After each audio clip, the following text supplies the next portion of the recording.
webale kubanga okyali ku Red Zone TV. Musibye mutyayo najja musinzira okubanga mutugoberera ku Red Zone TV. Kakati waliwo amawulire agatasanyusa naddala eri bannayuganda ffenna, naye ate okusingira ddala bannayuganda abawangalira amawanga aga Middle East mwe bemwakazaako bakadaama.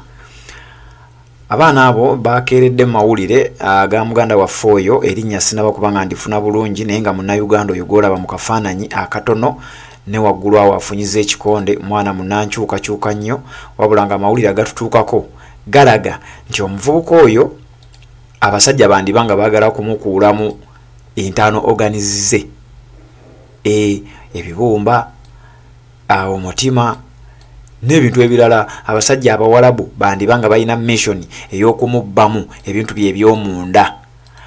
Alistaaka Samoya bamusibidde mu kiyumba era yavuddeyo n'ategeeza banne nti bannange bwe kiba kisoboka mu ntaase mukube ku nduulu, kubanga abasajja balina we bansibidde simanyiiwo, bamusibidde wantu tategeerawo, ate nga kitegeerekese nti gye yagenda okukola kontrakiti ye yaggwako bulungi nnyo, wabula nga wetwogerera abasajja we bamusibidde tamanyiiwo naye yennyini, naye ng'ali mu ggwanga ery'abawalabu eribayita Saudi Arabia.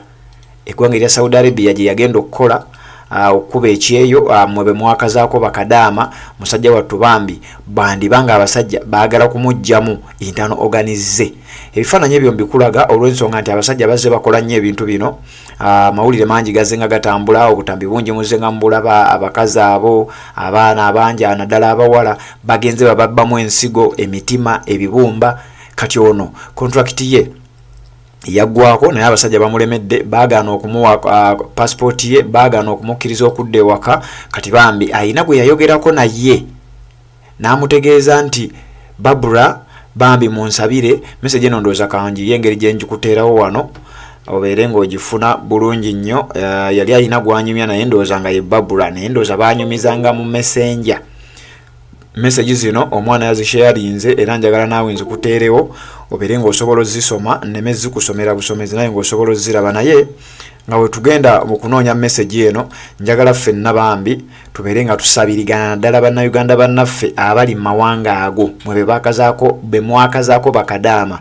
Abaana abo bali ku risiki nnyo, obulamu bwabwe bubeera mu matigga eva, kubanga leero owulira ono enkyo ojja kuwulira mulala. Era kyova olaba nga ffe twasalawo buli mboozi yonna ejja, buli ggulire yonna erijja tulitambuze baganda baffe abo, bannyinaffe abo bafune obwenkanya, kubanga kati ono yeetaaga okuba nga addizibwa ewaka. Njagala kuteerako message eno conversation gye yali anyumya n'omu ku mikwano gye, obeere nga naawe ogyerabirako bulungi nnyo otegeere nti bambi embeera si nnungi yadde eddakiika n'emu.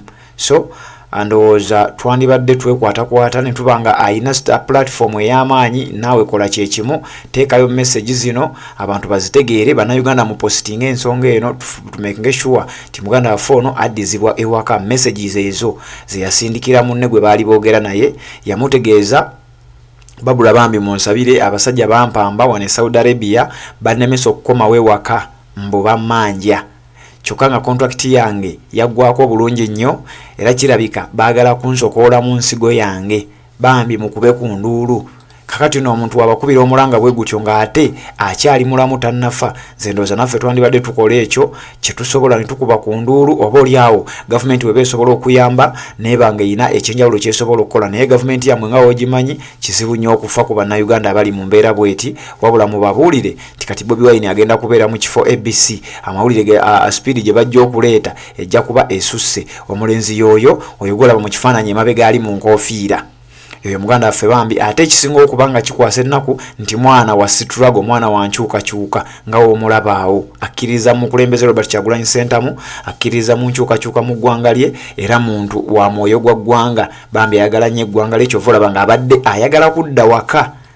Abaana mwenna abali mu mawanga ago, Saudi Arabia, Qatar, Yemen, amawanga agali awo mu Middle East, United Arab Emirates, abali mu kibuga Dubai, abali mu kibuga Riyadh, abali mu kibuga Doha ekya Qatar n'ebibuga ebirala byonna okwetololawo, bambi mukole kyonna ekisoboka be musobola okutuukirira mu batuukirire. Naffe abali ku social media tugenda kukola ogwaffe, tusheyalinge ku mboozi y'omuvubuka ono, tusheyalinge ku bifaananyi by'omuvubuka ono, naye amannya tebagampadde bulungi nnyo wano. Nsaba omuntu yenna agayina ganterewawo mu comment section kubanga ensonga eno tetugenda gikomya wano, tugenda givuga paka okulaba nga muganda waffe afunye obwenkanya okutuuka we tunaalaba nga muganda waffe oyo bambi akomezeddwawo ewaka. So kati alina amannya ge, nsaba ogantere mu comment section tubeere nga tusaasaanya message eyo. Naye nga abasajja bano bazze bakola ebikolobero eby'okusokoola ensigo ate bannannyini kampani zino ezibatwala okuva ne Uganda ebiseera ebisinga tebatera kufaayo. Bannayuganda bava wano nga bagenze kuyiiya ssente olw'embeera eri e Uganda, naye bannannyini kampani zino ezibatwala kasita amala okufuna ssente ze oba otuukidde mu mikono ki ennamba esinga tebatera kufaayo. Kyovula Abannayuganda bangi bafuna ebizibu ng'ebyo, abasajja ne babatwala mu zi theatre ne babasokoolamu ensigo zaabwe, ne babasokoolamu emitima, ne babasokoolamu ebintu eby'enjawulo, naye nga ne gavumenti yennyini esirise. Gavumenti yammwe ogimanyi. Ekyanjawulo kyokka kyesobola okukola kwe kulinda babasasula omusaala ebasolooze ssente zaabwe. Ekyo kyokka gavumenti kyeyinza okuba nga ekola ku Bannayuganda bano abali mu mbeera eno mu mawanga ago gye batazaalibwa, gye bataakulira. Gavumenti ekintu kyokka kyebalowooleza kiri kimu kubasolooza, naye nga bambi bwe bateekebwa mu zi theatre ezo babasokoolemu ensigo, gavumenti ebintu bino ebimu baba n'obusobozi obubimanya, baba n'obusobozi obubirwanyisa, naye nga bamanyi bano abasajja missioni zaabwe zo ziba zaaweddeyo, missioni zaabwe zo ziba zikomye. Kyovula nga abaana babeera ku lwabwe. So kati nze nenkubira omulanga Bannayuganda mwenna, abaana abawala abali be bayita bakadaama, nze saagala bayita bakadaama naye babakazaako bakadaama, mwenna abali mu mawanga ago, Saudi Arabia, United Arab Emirates, amawanga nga Qatar, amawanga nga Turkey, kati bambi twegatte wamu ffe abali ku social media nammwe abaliyo ku ground side eyo, tukube omulanga, tukube endulu nga muganda waffe yatusabye bambi tulabe nga tutaasa obulamu bwa Munnayuganda ono wadde ali omu, naye olwaleero kiri ku ye ate enkya kijja kubeera ku ggwe oba ku sisitawo oba ku kyaliwo. So muganda waffe oyo gwolaba mu kifaananyi bambi ali sitaaka mu ggwanga eryo erya Saudi Arabia. Abasajja bamuwamba, contract yaggwako naye ne bamulemera, abamulemesa okudda ewaka. So kati woba olina platform ng'oweza abantu ne woba olina abantu bataano, twandibadde tutaasa ekigenda okuddako, twandibadde tutaasa embeera bweti, tulwanirira obulamu bwa muganda waffe ono Munnayuganda munnaffe, ate ng'ekisinga obukulu muwagizi wa nkyukakyuka mu ggwanga Uganda. Akkiririza mu Robert Kyagulanyi Ssentamu nga pulezidenti we, akkiririza mu nkyukakyuka mu ggwanga lye gye yava, era ekyamutwala okukola yali mbeera mbi, embeera y'ebbula ly'emirimu mu Uganda, embeera embi ey'enguudo mu Uganda, embeera ey'obusosoze mu Uganda n'ebirala ebifaanana bwe bityo. So kati buli muntu yenna alina platform gikozese mu kifo ky'okuteekayo bino bisimanya bato, mu kifo ky'okuteekayo bino ebibozibozi by'abana abantu abatatugasa, twandibadde tuvuga nnyo ensonga ya muganda waffe ono bambi paka wanaafuna obwenkanya asobole okuba nga addizibwa ewaka, abantu be bamulabeko, addemu okubeera ne famire ye, addemu okubeera ne mikwano gye, ate addemu n'okwetaba mu lutalo olw'okukyusa ensi ye, kubanga woomulaba awo mu nkofiira eyo toyina na nsonga lwaki oba omubuusabuusa. So kati nze enkofiira gy'olaba ye yankutteko ennyo, ne ŋŋamba newankubadde oli ne waba tayambala nkofiira, ne waba tawagira nkyukakyuka, ne waba tawagira ki, obulamu bwe busigala bwa mugaso, naye ate ono aba tulimu nnyo. So kati nze nkuutira Bannayuganda mwenna abali mu Buwarabu, abali ku ground wano ewaka, yonna gye tuli, yonna gye tusinzira okuba nga tugoberera, yonna gye tusinzira okuba nga gye tusinzira okulaba ebintu ebigenda mu maaso, bambi tulwane nnyo. Abasobola okupostinga mu postinge, abasobola okukola zi live mu zikole, abasobola okubanja ogenda ku zi embassies mu kikole, tube nga tutaasa obulamu bwa Munnayuganda oyo ali sitaaka mu ggwanga erya Saudi Arabia, kubanga gwe ali gyali leero kiri ku ono, enkya kijja kubeera ku ggwe. Nsaba omuntu alina erinnya lye, amannya ge ne information endala esingako wano obintere mu comment section, oba sekyo biteeke ku namba ya WhatsApp eyo gy'olaba waggulu awo eri 0756081795. Gisaving mu simu yo osobola obiteekako information yonna gy'ofunye ku muganda waffe oyo ali sitaaka mu ggwanga erya Saudi Arabia, osobola oginteera ku namba ye ya WhatsApp gy'olaba, oba sekyo ogenda mu comment section ku mikutu gyaffe egy'enjawulo, genda okebere ku Red Zone TV, oba ogenze ku YouTube, oba ogenze ku Facebook, oba ogenze ku Twitter oba TikTok, okubanga yonna gye tuli, naye nga mission ekisonga esinga obukulu yakutaasa bulamu bwa Munnayuganda oyo gw'olabaawo.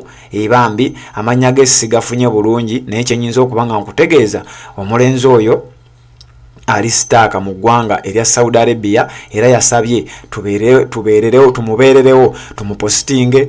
Abasobola ogenda ku zi embassy mugende eyo, abasobola okukola kyonna kye musobola mukikole bambi muganda waffe abenga asobola okuba nga eddembe lye tulirwanirira, asobola okuba nga adda ewaka, abasajja baleme musokoolamu nsigo ye, baleme musokoolamu mutima, baleme musokoolamu bibumba, adde nga mulamu, famire yate baddemu mulabako bulungi nnyo abeere nga akomawo e Uganda. Contract yaggwako naye abasajja bamukwatiddeyo. So kati oba olina information yonna ku mulenzi ono, bw'oba olina amawulire gonna ku musajja ono muganda waffe ono, ganteerewo. Red Zone TV kuwolise bambulidde Patrick nze mbeerawo nga nkuweereza ensonga nga bw'ejja bwe njikuwa. So kati atanaba kuba ng'osubscribinga, nyongera okukusaba genda awo wansi olaba ekigambo subscribe kinyigeeko, okwate ne kade obeere nga tomissinga nsonga yonna wano ku Red Zone TV. Bwetyo tukyakuweereza ensonga zikyagenda mu maaso era tukyakutwalira ddala. We bali kubanga okyatwekuumiddeko.